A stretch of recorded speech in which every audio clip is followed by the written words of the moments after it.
Stand up कॉमेडीच्या नावाखाली आपल्या देशात बहुतेकदा जणू काही ओपन पॉर्न शो सुरू असतो। या कॉमेडी शो मध्ये ना कॉमेडी होस्ट करणाऱ्याला लाज वाटते ना कॉमेडी ऐकणाऱ्याला।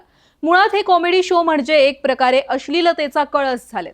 आधी काय तर समय रैनासारख्या हॅशटॅग विद्वान माणसानं त्याच्या कॉमेडी शो मध्ये केलेलं प्रचंड घाणेरडं विधान, त्यानंतर ते प्रकरण कुठं निवळलं नाही की लगेच प्रणित मोरेच्या स्टँड अप कॉमेडी शो मधले एकापाठोपाठ एक असे वादग्रस्त एपिसोड समोर येत गेले। आणि तेव्हा जाऊन कुणाला तरी असं वाटलं की हे सगळं कॉमेडी शोच्या नावाखाली जे काही सुरू आहे ते चुकीचं आहे आणि मग नंतर त्या प्रणित मोरेच्या शोवर रान पेटवलं गेलं। प्रणितच्या याच शो मध्ये 370 रुपयाच्या बिर्याणीचं नेमकं काय प्रकरण झालेलं होतं, यामुळे त्या कॉमेडी शो मध्ये आलेल्या पोराची नोकरी कशी काय गेली आणि त्यानंतर पुन्हा त्याच शो मध्ये काही महिन्यांपूर्वी सहभागी झालेल्या एका डॉक्टर पोरीनं माफी का मागितली, हे सगळं सविस्तर पाहूयात। नमस्कार। बघा, या प्रकरणाची सुरुवात होते प्रसिद्ध स्टँड अप कॉमेडियन प्रणित मोरे याच्या एका शो पासून। या शो दरम्यान प्रणित प्रेक्षकांशी संवाद साधत होता। तिथं गुरुग्राम मध्ये राहणारा हिमांशु जांगरा या नावाचा एक तरुण उपस्थित होता। त्यानं स्टेजवर एक किस्सा सांगितला। तो असं म्हणाला की तो एका मुलीला डेटवर घेऊन गेला होता। तिथं त्यानं मुलीला बिर्याणी खाऊ घालण्यासाठी 370 रुपये खर्च केले, पण बिर्याणी खाल्ल्यानंतर त्या मुलीनं त्याला घरी सोडायला सांगितलं। इथपर्यंत सगळं ठीक होतं, पण यानंतर हिमांशूनं एक अत्यंत आक्षेपार्ह विधान केलं, अश्लील टिप्पणी केली। तो म्हणाला, मी तुझ्यावर 370 रुपये खर्च केलेत, ते मी आता वसूल तर करणारच। त्याच्या बोलण्याचा रोख असा होता की जर त्याने पैसे खर्च केलेत तर त्या बदल्यात मुलीनं त्याला शारीरिक किंवा भावनिक होकार हा दिलाच पाहिजे। पण हिमांशूनं हेच इतक्या चांगल्या शब्दात शो मध्ये सांगितलं नव्हतं। त्याने प्रचंड किळसवाण्या पद्धतीनं हा किस्सा सांगितला होता। बरं, तो पोरगा इतक्या खालच्या पातळीवर जाऊन तो किस्सा सांगतोय तरी सुद्धा प्रणितने त्याला न थांबवता, त्याला काहीही न बोलता, उलट प्रणित त्या किस्स्यावर सगळी लाज सोडून हसत बसला आणि वरनं त्याला पैसे पण दिले। अर्थात त्यावेळीची ती परिस्थिती हास्यास्पद असेलही, पण कमीत कमी नंतर तरी या प्रकरणाचं गांभीर्य लक्षात घेऊन प्रणितने तीच क्लिप सोशल मीडियावर पोस्ट करायला नव्हती पाहिजे। पण प्रणितने ती क्लिप पोस्ट केली आणि हीच क्लिप इंटरनेटवर व्हायरल झाली आणि लोकांनी तीव्र संताप व्यक्त केला।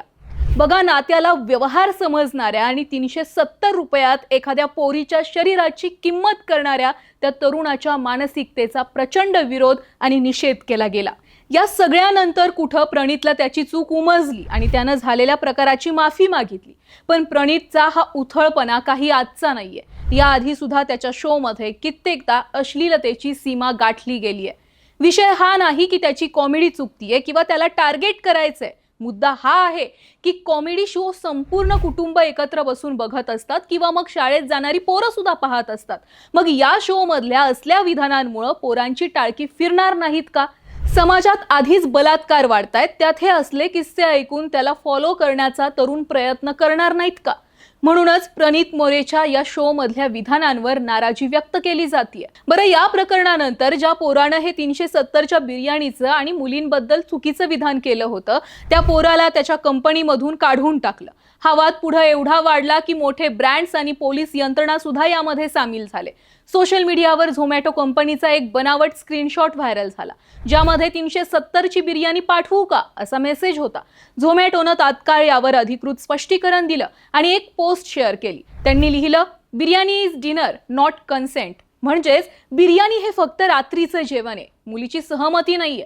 त्यानंतर मुंबई पोलिसांनी सुद्धा इंस्टाग्रामवर एक कडक पोस्ट शेअर केली। त्यांनी एका बाजूला 370 रुपये आणि बिर्याणी दाखवली आणि लिहिलं, तुम्हाला 370 रुपयात बिर्याणी मिळते, पण आमच्या लॉकअप मध्ये जास्त वेळ घालवला तर मोफत जेवण मिळेल, असं म्हणत विकृत मानसिकतेच्या लोकांना पोलिसांनी कडक इशारा दिला। बरं, प्रणितच्या शो मधली ही क्लिप व्हायरल होत नाही तोवरच आणखी एक क्लिप व्हायरल झाली। ही क्लिप होती एका महिला डॉक्टरची। या महिला डॉक्टरनं याच शो दरम्यान पुरुषांच्या मृतदेहांच्या गुप्तांगावरून अत्यंत आक्षेपार्ह टिप्पणी केली होती। हीच क्लिप व्हायरल झाली आणि त्या तरुणीवर सुद्धा टीका केली। शेवटी त्या महिला डॉक्टरनं सुद्धा तिच्या विधानाबद्दल माफी मागितली। आता बघा, हे एवढं ज्या प्रणितच्या शो मध्ये झालं, त्या प्रणितनं त्याचं सोशल मीडिया अकाउंट बंद केलंय। पण अकाउंट बंद केल्यानं काय होणार आहे? प्रणितचे शो चालू राहणार, त्यात ठरल्याप्रमाणे आक्षेपार्ह विधानं केली जात राहणार। पण शासनानं कुठंतरी देशातील स्टँड अप कॉमेडियन्सच्या शोसाठी काही नियम घालणं गरजेचं आहे. कारण चुकीची विधानं करायची, पुन्हा सॉरी म्हणायचं आणि नंतर पुन्हा जैसे थेच ठेवायचं. एकंदरीत प्रणित मोरेच्या शो मधला हा वाद आता केवळ एका हॉटेलातल्या बिलापुरता किंवा कॉमेडी शो पुरता किंवा मग 370 रुपयाच्या बिर्याणी पुरता मर्यादित राहिलेला नाहीये. या घटनेनं हे सिद्ध केलंय की डिजिटल युगामध्ये तुम्ही सार्वजनिक ठिकाणी महिलांबद्दल किंवा कोणत्याही व्यक्तीबद्दल जे काही बोलताय ते प्रचंड जबाबदारीने बोला, अन्यथा त्याचा उलट परिणाम तुम्हाला भोगावा लागेल. बाकी तुम्हाला प्रणित मोरेच्या या शो बद्दल आणि या शो मध्ये जो काही 370 रुपयाच्या बिर्याणीचा घोळ झाला त्याबद्दल काय बोलायचं असेल तर कमेंट बॉक्स मध्ये नक्की बोला आणि ऑनलाईन नेताला फॉलो आणि सबस्क्राईब नक्की करा.